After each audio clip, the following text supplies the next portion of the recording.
Here only I should answer the question of my friend Ravindra Holla, who had asked how the 4 Vidyas of Kautilya are accommodated in the 18 Vidyasthanas. Is it not? In the 18 Vidyasthana scale, what all we have, they can very well be accommodated, and they are, of course, in the 4 Vidyasthanas or Vidyas of Kautilya. Trayi includes all the Vedas and, of course, the Vedangas also. And even the Itihasa, Purana, and then Agamas, and all that the knowledge brought forth from time immemorial is included in Trayi. And Anvikshiki, analytical nature, and there we have the philosophical enquiry, the darshanas I told. All the darshanas come into the inquiry aspect, and that is Anvikshiki. And Varta, we have some of the Upavedas.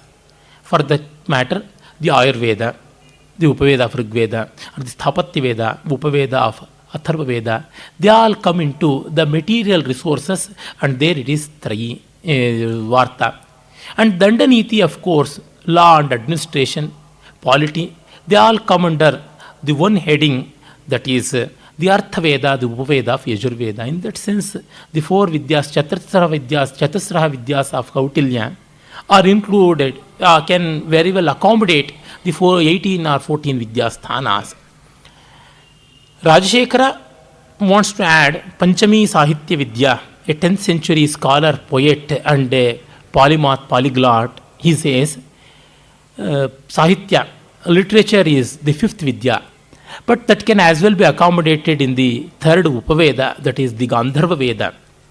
Well, I am saying, to be specific, we can go on adding any number of knowledge sources into this list, but we have to consolidate at the same time. But too much of consolidation creates confusion. Here we have to forge a balance. And to forge a balance, it's very difficult, for it is too subjective. Again, to whom we are going to forge this balance, at what time, at what place we are. Any samanvaya has to take place with reference to spatio-temporal constraints. The absolute samanvaya is there, and that is Satchidananda. But the relative samanvaya is needed for people like us. Where we are working in duality, we need a working samanvaya, not the absolute samanvaya. See, Advaita cannot come to our help in Vyavahara. One great Shatavadhani of Andhra Pradesh was there, Madhvashri Kashi Krishnacharya, very great erudite scholar, very witty man, having knowledge of so many things.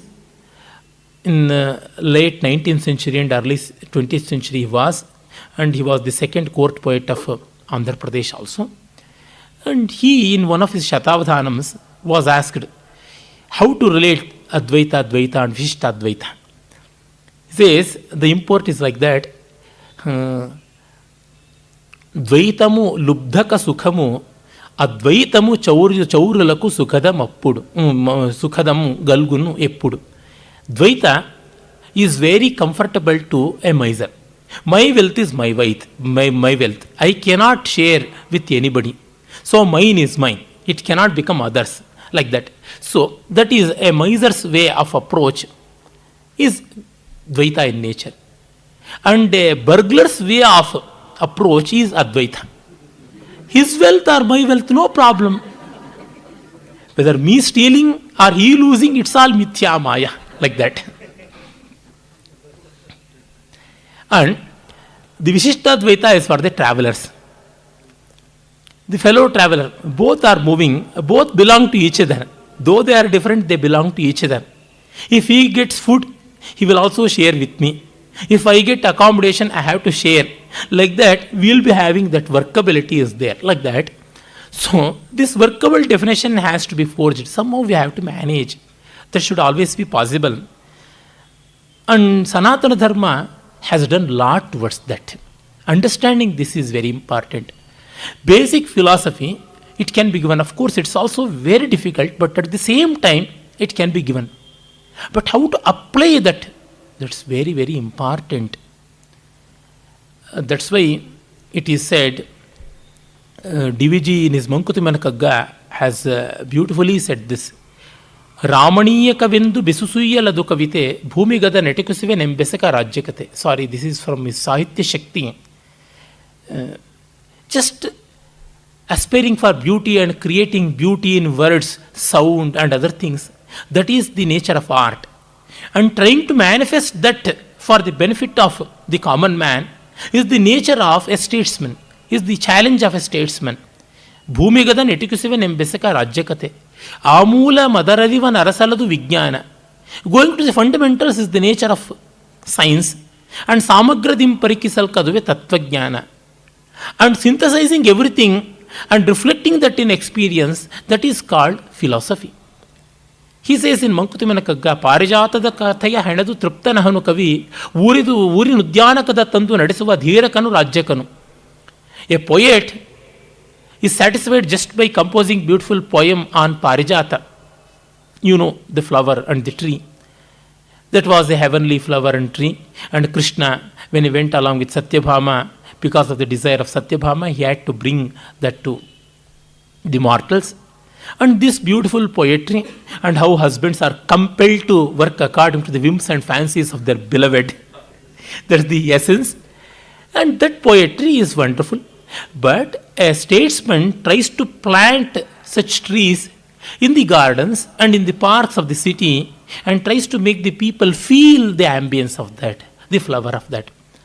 So, Sanatana Dharma has given emphasis to both Tattva and Prayoga. Tattva should always be absolute. Prayoga is always at the immediate level. So one is absolute and other is temporal. One is eternal and other is temporal. It will always be there. Here comes Vastu Tantra and Kartra Tantra. And here we have the Samanvaya, the synthesis between the Nirguna and Saguna, or the Advaita and Dvaita. So I am never disturbed by the conflicts of Dvaita and Advaita. That is the idealism and spiritualism, or the idealism and realism, spiritualism and materialism. For the simple reason, they are not eternally opposed to each other. We do find their harmony. We have to be rooted in spirit and reap the flowers and fruits in the flesh.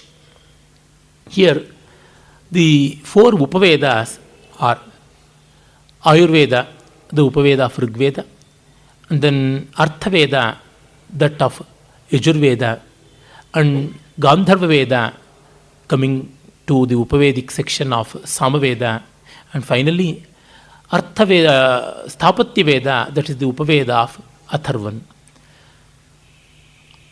Ayurveda, of course, it is the science of medicine, but it has included so many other things. Certain amount of botany is included, and certain amount of zoology is included, and certain amount of chemistry is included. Not to speak about the branches of chemistry like inorganic and physical, like that. So many other coming to picture because of the materia medica. You have botany, zoology, and chemistry coming to picture. Like that, so many other knowledge sources are included there. I shall give greater detail when I come to Ayurveda. Specifically, now it is only a broad-based classification and one-line definition and detailing of that. Then in the Arthaveda of Yajurveda, it is the science of polity, administration, economy, law, order, and other things. And then we have the Samavedic Upaveda, that is Gandharva Veda. Gandharva Veda includes all fine arts. Gandharvas are supposed to be the people, demigods or whatever you call. They enjoyed dance, music, and other amusements. So Gita, Nritta, Vadya, these three put together called Sangeeta. Nowadays, Sangeeta means only singing, but earlier it used to include the dance also. Geetam principally means vocal singing, and Vadyam, that is instrumental. And Gita naturally includes the lyrics also. And in the lyrical section, we have all literature. And literature can be of three kinds. That's prose, verse, and song. I told about that. In the Prabandhadhyayas, we have so many things in our Sangeeta Shastras. Even prose can be melodiously recited. We have the Dandakas, a vague form of metrics, or we have the Gadyas, the Churnikas, and other things. And then we have the Padyas. I told about these differences when I was talking about Rik, Saman, and Yajus. Then we have the dance. There we have the abstract one called Nritta, and the emotive thematic one called Abhinaya, or we can call Natya. Abhinaya is everywhere. So Natya is thematic representation of dance, and then the abstract representation of dance is called Nritta. Just the body articulation, that is Nritta. And then we have the painting also coming to picture, sculpture, Shilpa. And Shilpa is one such generic term. We have so many things included in Shilpa. Vijnanam Shilpa Shastrayoho Sose Samarakosha. Vijnana means Vishishtam Jnanam Vijnanam, qualified knowledge, special knowledge, that is Vijnanam. Jnana is one, the absolute. That is that which liberates, the ultimate jnana, nirvishishta jnana. And savishishta means the qualified knowledge of the whole world. And shilpa means shil dhatu, that is the root of shilpa. Anything which molds our personality, our life, our living, our character, all that is coming under the heading of shilpa. Then we have these the fourth Upaveda, that is the Sthapatya Veda. Sthapatya is connected with architecture, and there the corollary of that, the auxiliary of that, we have mathematics and physics. Without physics and mathematics, we can't think of any structure. And so it goes on. So many other basic sciences are included, physical sciences are included there. And then we have the six Angas of the Veda. The Angas are meant for learning the Veda, especially understanding the meaning of the Veda. And here, the Anga literally means the limbs. And I have to bring in some beautiful concepts that have been developed in our tradition. When I was referring to Dr. Illa Ravi's passage, you would have seen when we are looking at the culture, when we are looking at the achievements of a culture which is distanced, which is separated by a very vast period of time, we should be much more compassionate and more generous in the sense, not unduly generous. We should be more compassionate and pertinent enough to know the challenges and difficulties which those people have taken and have faced and all that. Here, our ancestors, they had a wonderful approach of personifying so many things. This is not seen in the Judaism. In the Semitic religions, we don't see this. Only in the pagan religions we see, especially in India we see. Every learning has been personified. Where the beauty is trying to internalize that. The Veda Purusha is the personification. Veda Purusha has 6 limbs, 6 main organs. Shiksha, the science of utterance, phonetics, and then pronunciation, and that is the very nose. Shiksha is nose of the Veda Purusha. And then Vyakarana is the mouth of the Veda Purusha as the grammar. Means Veda, when personified, its mouth is grammar and its nose is the pronunciation, Shiksha. Without proper pronunciation, we can't communicate. Instead of saying Palahara, if we say Palahara, the meaning is entirely changed. Pala means meat in Sanskrit. Phala means fruit. We have so much of difference. Not to speak about so many such things found in the common day-to-day affairs also. We say Adara and Hadara. What amount of difference in Kannada? Like that we have in English also. Many things. And then Vyakarana. Grammar is very, very important. Without grammar, We can't analyze any structure, any sentence, any structure for that matter. And we know the beauty of grammar, the implications of the grammar. Though an offshoot discussion, many people have a big challenge of teaching their children, how to teach them, how to educate. I honestly feel, though I have not taught any child, there my basic difficulty and my basic flaw is there. But after many years of understanding and interacting with teachers and having taught many teachers and many students at different levels, and always thinking about such issues, what I've felt, for about 2-3 years, it is better not to teach anything to the child apart from mathematics and grammar.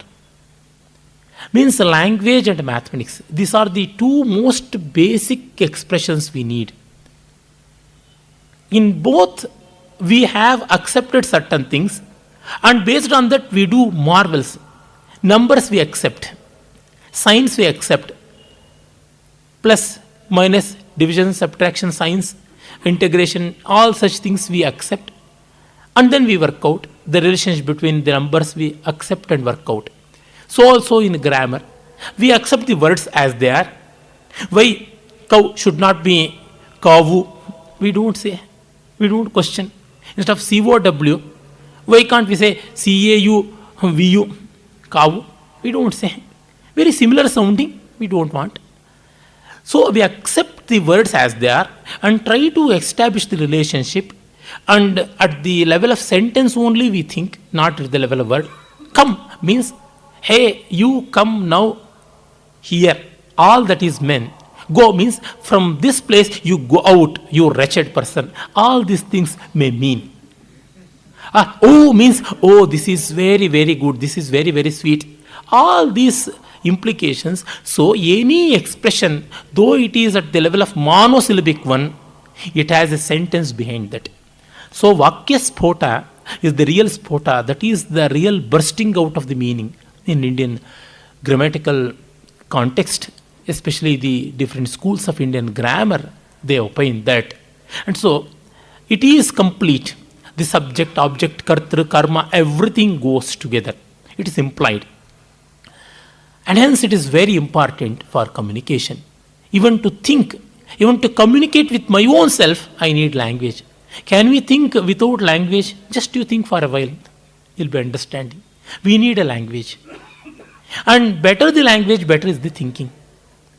See, if you don't have mathematics, it will be so difficult for you to think some addition and subtraction and some such thing, some manipulation. For example, you have to calculate the distance between Bengaluru and Hyderabad. You need mathematics. Like that, according to the language, your thinking capability improves. If you don't have specific words, how hampered will be your thinking? You can know. If you don't have a specific word for one expression, you have to pull out so many sentences. In spite of that, the communication is ambiguous. Hence, choicy words, they will always have sharp and precise way of communication. For that, improving one's own word lore, this is very important. Likewise, logic is in mathematics. Mathematics is the best logic. So, expression and logic, they go hand in hand.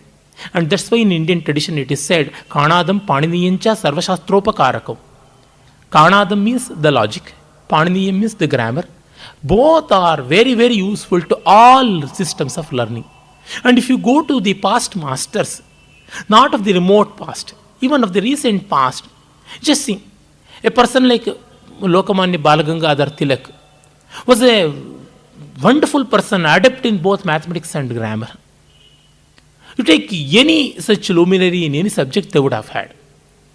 They would have odd combination. The odd combinations ultimately percolate and come down to this. So grammar is very important. In schooling, if emphasis is given to these two, much of the problems are solved. But unfortunately, we have given so much of emphasis to so many peripheral, superficial things. Naturally, that is the way of exploitation. Unwanted edifice is built without any foundation. We need these things. very good grammar and mathematics. And generally students will be very weak in these two. Always problems crop up in these two subjects. People are unable to understand grammar or mathematics. And then naturally in engineering all they will fail miserably because of this. I am good at this, good at that, but not in this means finally you scratch. Skin deep is the truth. You get it. So is grammar. People bother so much regarding communication. Ultimately communication problem is in grammar. If you think clearly, pertinently between the relationships of kartra, karma, you'll be knowing subject and object, how and all. Different cases, you'll be knowing clearly, you'll be knowing. Like if you understand the karakas, the core of grammar, you'll be understanding so much about the other aspects of sciences also. Matter, anything, if it is capable of moving freely, it can move in 6 directions. 3 directions, x, y, z axis, and then rotary movement, the linear movement in 3 axes, and the rotary movement along the 3 axes. Apart from that, we don't have the 7th. Like that, we have only the karakas. Means matter can have free movement in 6 directions. So matter can be connected to anything in 6 ways. The kartra karaka, karma karaka, sampradana karaka, apadana karaka, adhikarana karaka, like that we have karma, kartra karaka, karma karaka, karana, sampradana, apadana, and adhikarana, like that we have. So all this, what it means, clearer and logical way of understanding existence and action. Satta and kriya means matter and movement. Movement is one of the properties like that. So here grammar is so important, and that's why it is the very mouth of the Vedas. And then we have the etymology, nirukta. The meaning behind the word. Grammar tries to show the relationship between the words, but etymology, nirukta, tries to show the meaning hidden within the word, going to the root and then finding out. We need that how a word has developed and what is the history of a word. All these things are wonderfully given, and many times the same word will be used in different contexts, in different sciences. Why it has been used like that? All this will be known in Nirukta. To give one example, I can just say the Veda word. It has come from Vid, Jnane, and then one more is Vidl, Praptav, attainment, like that. The two dhatus are there. From then we have that.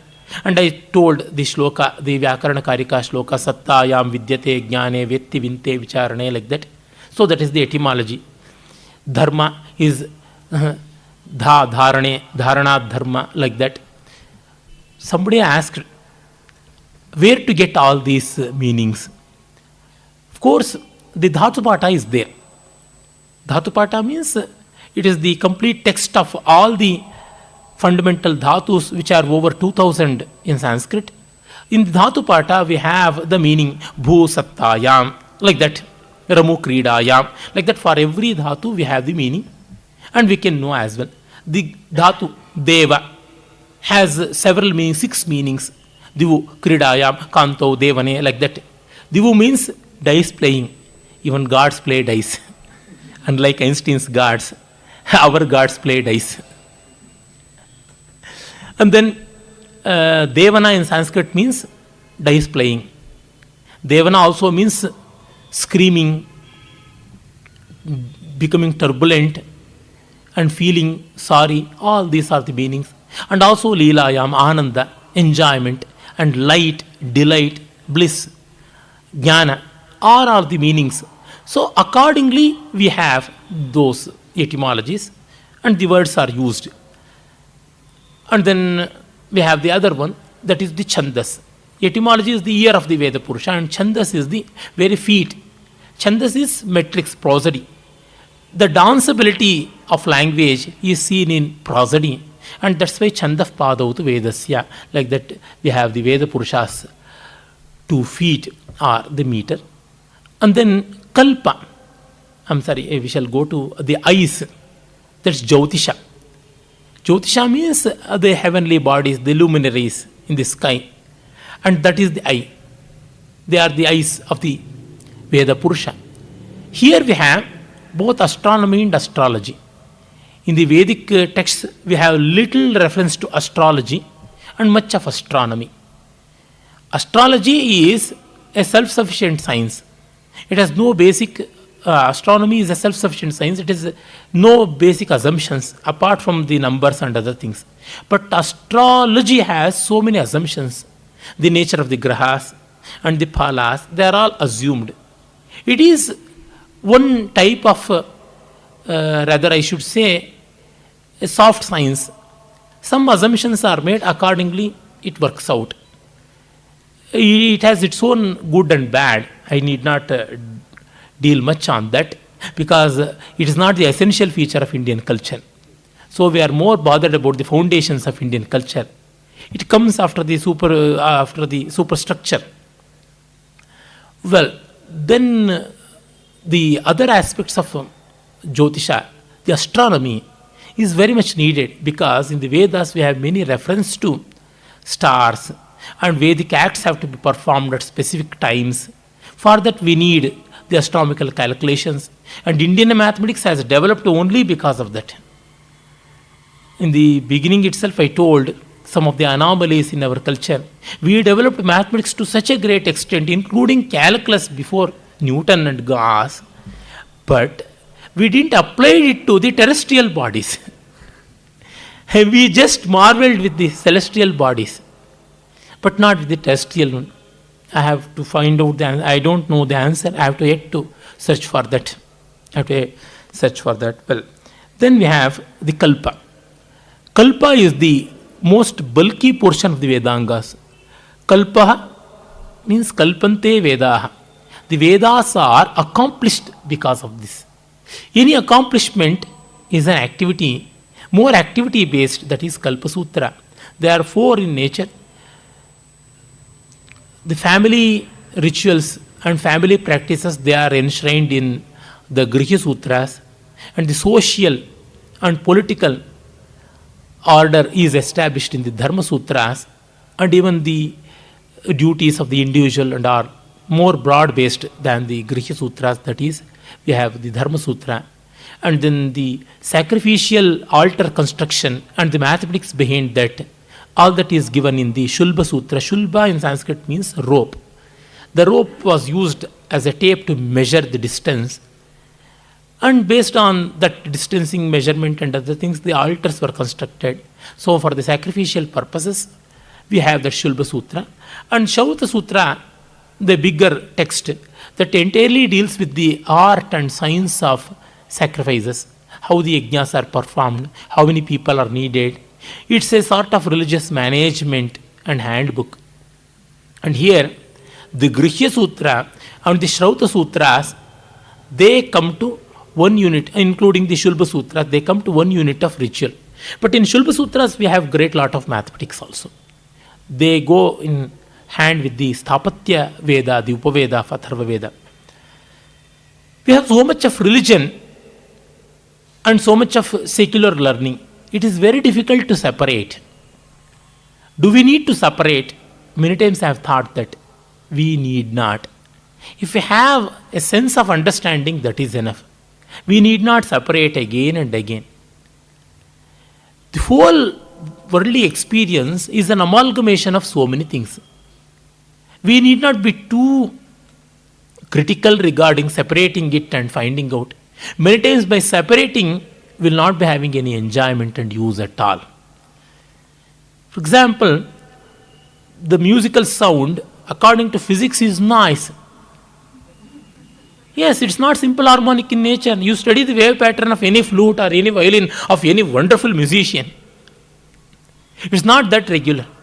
It has its own irregular patterns. But can we bear with simple harmonic sound of a tuning fork? Horrible. So trying to go as a perfectionist many times ends up in boredom, futility. purists are many times frustrated people. So this amalgamation is the nature of world, and hence the scientific, the secular and the religious attitudes, they go hand in hand. We shall have an understanding and awareness of that. That's all. And one need not emphasize repeatedly. If there is a situation of crisis, we can denote that and show it. If not, it will go on. For example, we say that parishechana means circumambulating the food with water in the palm is one religious act. But the pseudo-scientists have come to the forefront now. It is to avoid the insects coming into the plate. Yes, books have been written like that. And even the Rangavalli in front of the entrance, it is meant to avoid insects because it is made of rice flour, and so the insects which come, the ants and others, they eat away and go, they will not come into the home. Why not? They don't know your logic. Plenty of food is there, so we shall rush into it. Like that. Why not? And on the days of Shraddham, no Rangavalli has to be decoratively presented. And on the days of Shraddham, along with the Shraddha Brahmanas Nimantrana, the uninvited guests, can they come as Pitra Devatas? All the insects. And in circumambulation, the Parisheshana Kriya, only an Upanita who has been given the initiation, he can perform. That means the women are not allowed to. And Anupanita's men are also not allowed to. Means any insect can freely enter into their plates. Then what? No. It has no science. It has only feeling. And we have to understand in religion the element of feeling. We do have the elements of feeling. Without feeling, no religion will become religion. Feeling means it is a symbolic representation. Symbolic means you should not elaborate too much. And you should not exploit materially too much. In Kannada, we have one phrase often and often going in religious practices. Ad sumne shastrakke ashte. That's all. Shastra means in little quantity. Don't mismanage things. Don't misuse many things. These are some of the important features. What they mean, religion is the symbolic, emotional representation in a most artistic manner relating to the spirit. Hence, it will always be short and sweet. Too much of elaboration will not be there. General practice. There may be some special things. All abnormal people are special. So, special things are there. We can keep them aside. For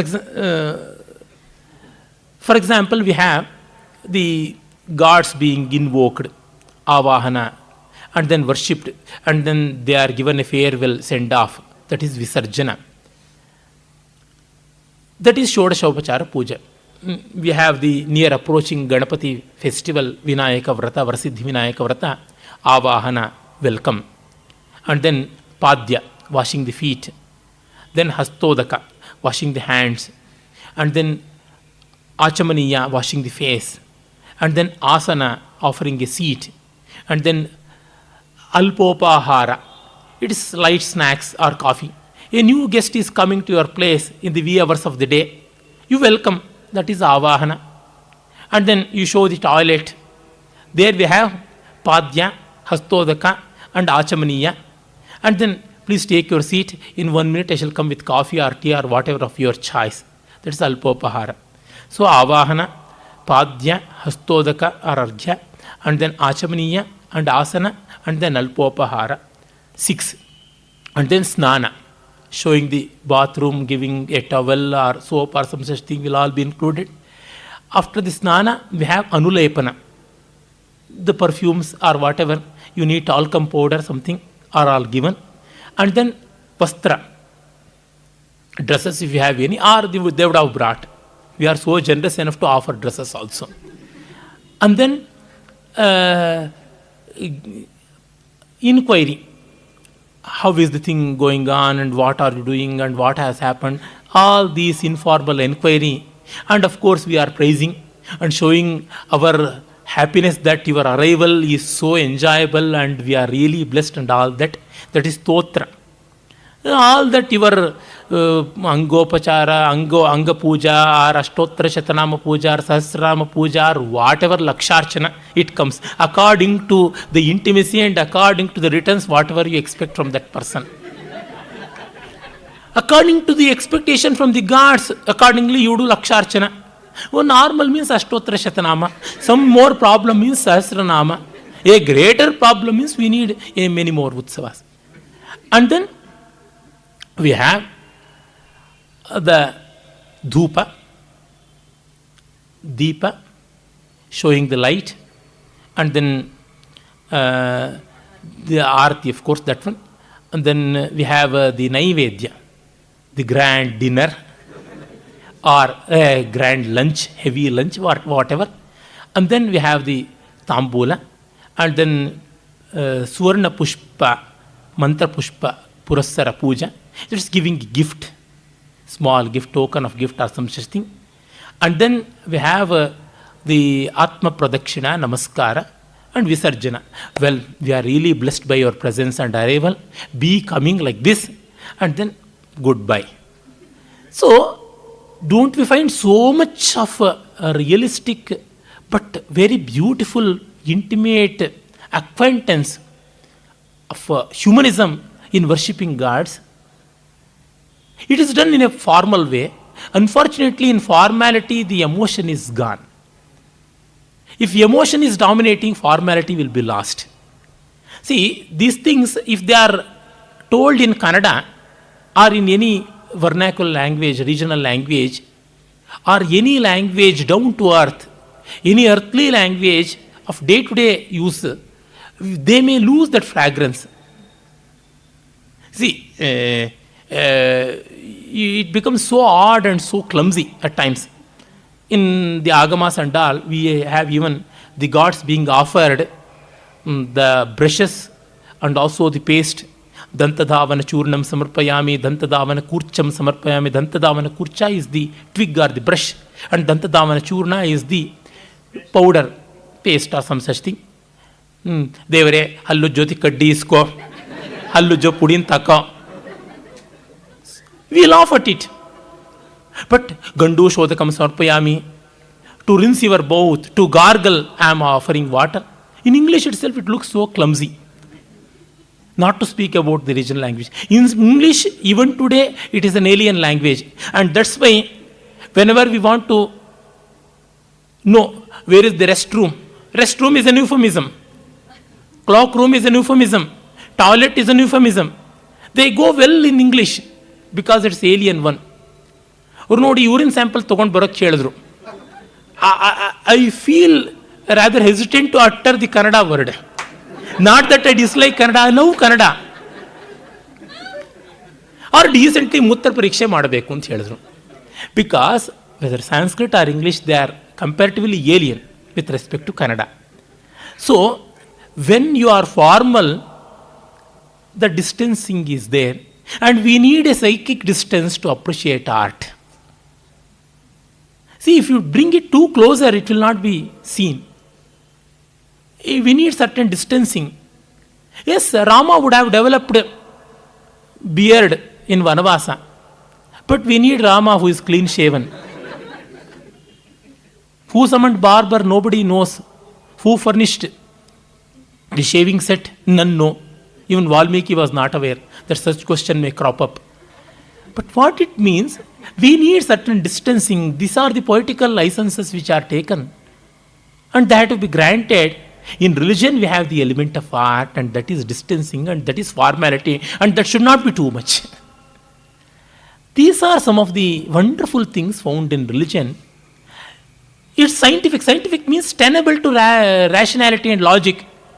I have given the logic and scientific nature of it based on the treating of a guest, even in this ultra-modern days of 21st century. The same thing is applied with the gods also, but at different way, different level, in a different level, at a different manner. So this is how we have these features of kalpa, the religious aspects. I shall deal with these in greater detail after the 10 minutes break. To the discussion, I was telling about the Kalpa Sutras. There I told about the Grihi Sutras and the Shulba Sutra and even the Shrauta Sutras. And I just brought out the beauty of religion and the tenable logic behind that and the emotion or the aesthetic appeal. It's a total experience, contribution of so many things, all that will be enjoyable. For example, in no marriage, it is said that the women should wear beautiful silk sarees and ornaments and move here and there in all jubileance. It's part of the beauty and glory. Likewise, so many added elements are there in ritual and religion. They all bring out something which is metaworldly in nature, extraordinary in nature. And that elevation is very, very important. That happens in worship. And that elevation, a person can bring in so many ways. Just by looking at the nature, he can bring in that elevation of his own self, or else by pursuing arts, or else by indulging in social work, or else in utter tranquility of silence, or whatever, without hurting anybody. There are so many ways of bringing elevation into one's own self. Religion is one such, and rituals are the main contributors there. And when we de-link anything with utility, it will have a wonderful meaning. See, I had told, I think, when there is sunrise, only when you have time and no other compelling work, you can enjoy sunrise. If you want to rush to your office, would you mind watching sunrise? No, you will not. What for sun rose? That is what you feel. So, when you are de-linked from utility, you can enjoy that. So also, a pot like this, what we call chombu in Kannada. Yenaitu parikshe chombaitu. Means I need not explain the idiom. Such a thing often considered to be inauspicious when that is decorated with a few mango leaves and one coconut or any other purnaphala and then smeared with the turmeric and kumkum. It becomes kalasha, purna kumbha, most sacred and most venerated, and it will be taken in front of a very illustrious person to welcome him, purna kumbha swagata. Once this chombu, the pot, is de-linked from daily utility, it becomes eternal. So, the sunrise, just to point out, 6:15 or 6:32 or whatever, generally during that time sunrise in India, as the beginning of the day, from that mundane activity, you de-link it, it becomes rise of consciousness. Ye udagan mahatornavat, like that the Veda says, it praises. And so also the rice, akki. As it is, if it is given, akki kaal baige hakondidvi. It's a Kannada idiom. Our baige akki bittu. Means at the end, final departing means we go with that. But if that rice, which can be as well cooked, if it is smeared with haldi, that is turmeric, it becomes akshata. Akshatan, dhavalan, divyan, shaliyan, standulan, shubhan, like that. It means it is used to bless one and all. So, de-linking some objects of daily utility from that mundane world, it brings an element of artistic enjoyment, and in religion it happens. And in the folk tradition also we see, for example, the Karaga festival that is well carried out in so many places of South India. The person who carries the Karaga will be wearing the women attire, starting from the Mangal Sutram, everything. For all the 15 days or so, the Diksha, he will be practically a woman, embodiment of Draupadi. So, it is imposing some other quality on me. That happens. In the Vedic rituals, the same thing happens. The Ritviks, 16 Ritviks in any yaga, they are there. The Hotragana, the Advaryugana, the Udgatragana, the Brahmagana, and the Advaryugana, they all have different names and they have to be called by that name. Aho, Pota, Neshta, He Neshta, Yesha Yehi, like that it is said. Or Agnidra, come, like that it is said. Means they are given different names. It is something like a drama, a quasi-drama. And even there, the Soma, the sacred creeper, whose juice is squeezed and offered 3 times as oblation in Somayaga, there is a purchase and sale drama which is done, Soma Harana and Soma Kraya Vikraya, something like drama, it is done. It's all entertainment. It happens even in village temple festivals. You go to any Brahmotsava festivals happening in any traditional temple, on one day, the god will be going on the Ashwavahana, on the horse Vahana, and then he will be having indulgence with other women. That is what it is supposed to happen. And then the goddess, the Devi, she will be knowing, they can smell very easily, and they lock the door. And there will be beautiful conversation going on between the Lord and the goddess. Open the doors, I will not open. What for? Like that, it all goes. That way of bringing in lot of fun and drama happens there. Every aspect of our culture is so beautiful. So religion has much of art delinking from the mundane world, or bringing in some of the mundane world's elements in an artistic manner into the divine element. So it is a very, very complex web. And that is the amalgamation. I always give one analogy. If a friend of yours passes, or if a friend of yours gets a hike, naturally sweet is demanded. If he brings glucose packet in front of you and say, this is distilled sweet, C6H12O6, would you enjoy?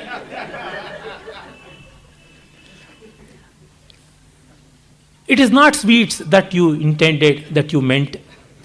You need a Mysore Pak or a Son Papadi. It's my preference, of course. We have that flour. And that flour is not of sweet taste. It tastes rather bitter.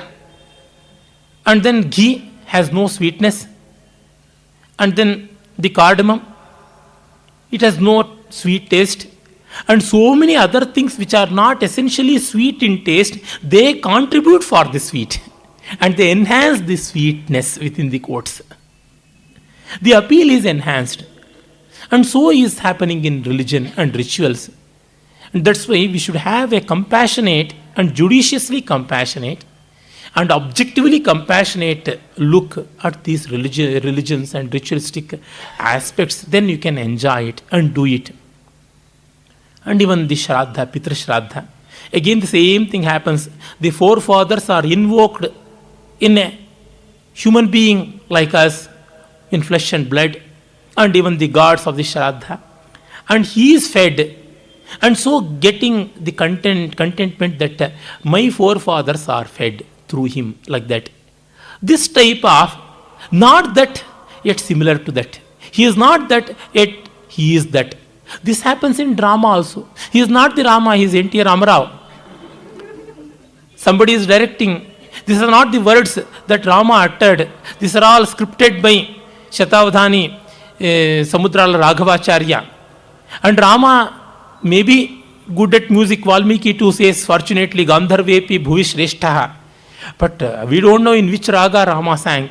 But N.T. Ramarao getting voice from Ghantasala, and Ghantasala is singing in Mohanam or Karar Priya or something like Kedar Gaudam. Like that. So many things which is not that happening, and yet we accept these things.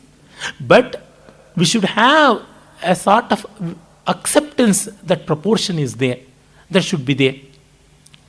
Not just they are not that, they should not be entirely not that. Similarity should be there. If we show Ravana and say he is Krishna, we cannot accept. We don't know whether Krishna had mush or not, but our Krishna is clean shaved. We don't know in reality Krishna had peacock diadem on his forehead, peacock feather on his forehead when he went for Kuru Pandava Sandhi. Because Krishna, when he was a child in Gokulam, he would have had all that Vanamala and Gunja Bharana and the peacock feather, everything he would have had, and even the flute in his hand. But Krishna, at the ripe middle age, he went as an ambassador to the court of Duryodhana. In that time also, did he had all this? No, he would have not had in all realistic nature. But we cannot think of Krishna without that flute and peacock feather. So our Krishna is different, and yet he is Krishna. These are the things, artistic license which we have, and they are in religion and ritual, and that happens in our daily life. So this is a very complex thing, but we should feel it. If not, we will not be getting the intended elevation. Dry philosophy will not fetch any value. We need these things. But at the same time, we should know what the value fetches in the light of philosophy. So, without our knowledge, we will be working at different levels. How a commercial movie taking so much of liberty is appreciated even by very, very critical personalities, very, very critical minded people. So is this. And the religion and ritual has to be experienced like that. Hence, the Shulba Sutras, the Shrauta Sutras, and the Grihya Sutras, they go. In Grihya Sutra, we have the 16 samskaras coming into picture. I shall go to them in detail later. And then we have the Upavedas, the four more. One is Itihasa, other is Purana, and the third one is Darshana, and the fourth one is Agama. Agama can be as well connected to Shrauta Sutras, Shulba Sutras, and the Grihya Sutras, because Agamas are essentially temple traditions.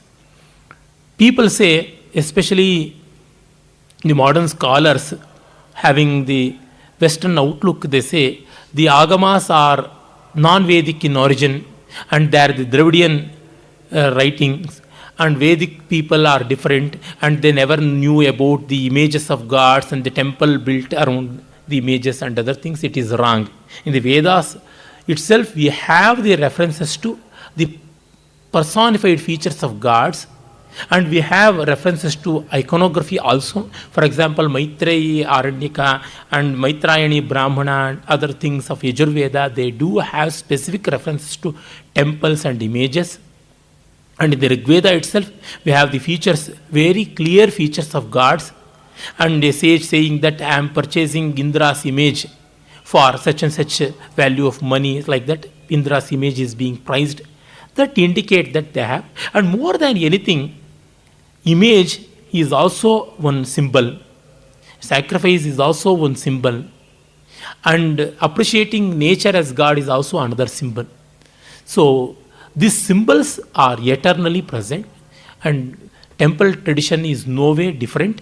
And I can as well show people who are interested in knowing further that they can refer to my article, of course it is in Kannada, in one of my collections of articles, in one book called Hasu Bisu. There Devalaya Tattva is one long article, well referenced article.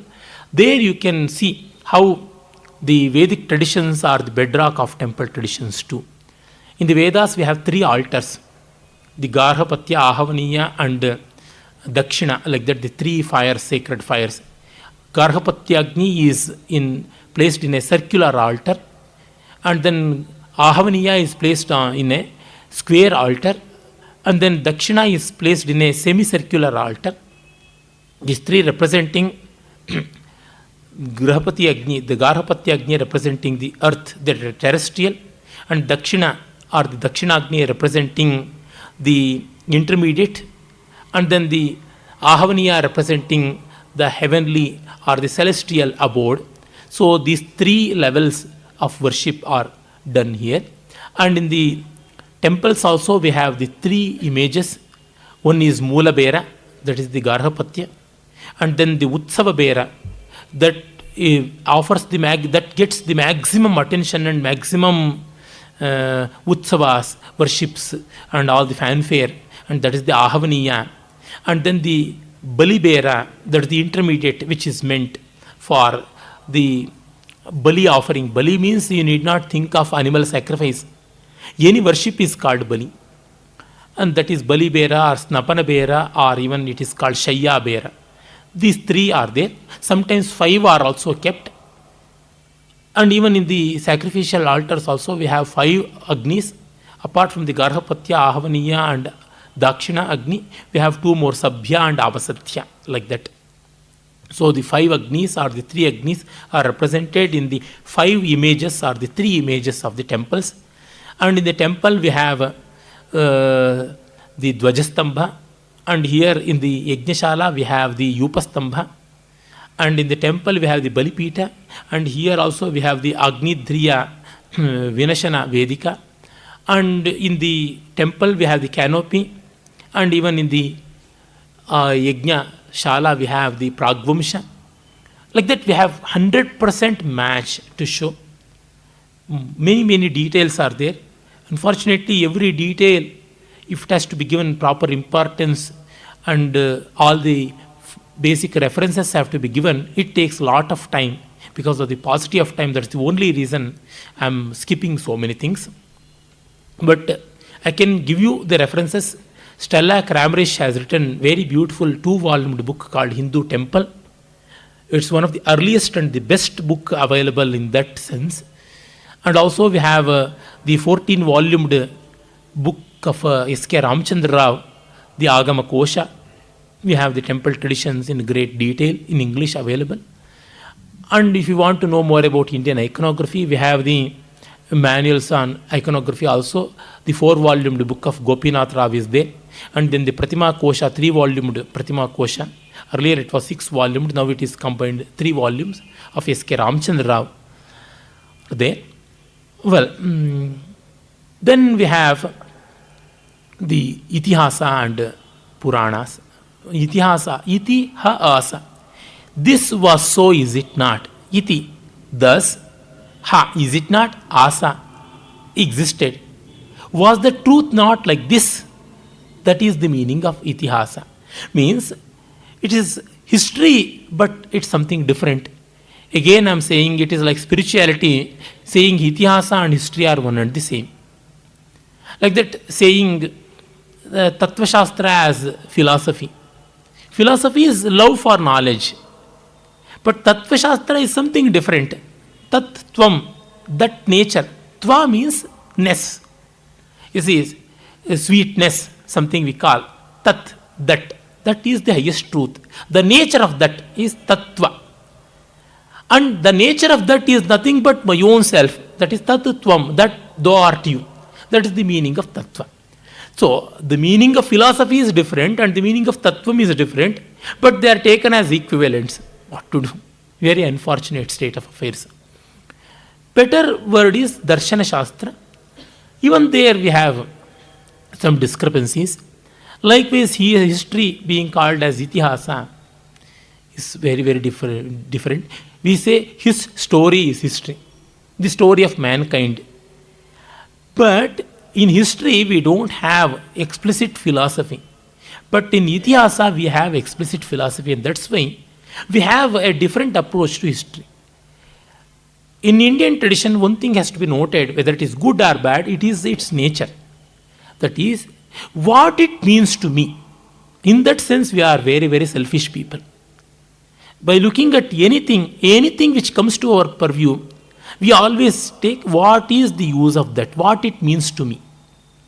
Then it doesn't mean we are utilitarian. In the Western connotation, utilitarian has an entirely different meaning. What it means to means in which way it is contributing to Purusharthas. That is how it is seen. In our tradition, everything is associated with Purushartha. And that's why you see, you have the rasas.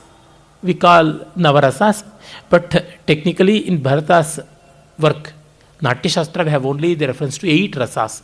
Shringara, Veera, Karuna, Adbhuta, Hasya, Bibhatsa, Raudra. That's all. Ashtau rasaha. Shanta is not a rasa. It is the only rasa. Unless we have the magical touch of Shanta, no feeling can rise up to the level of rasa.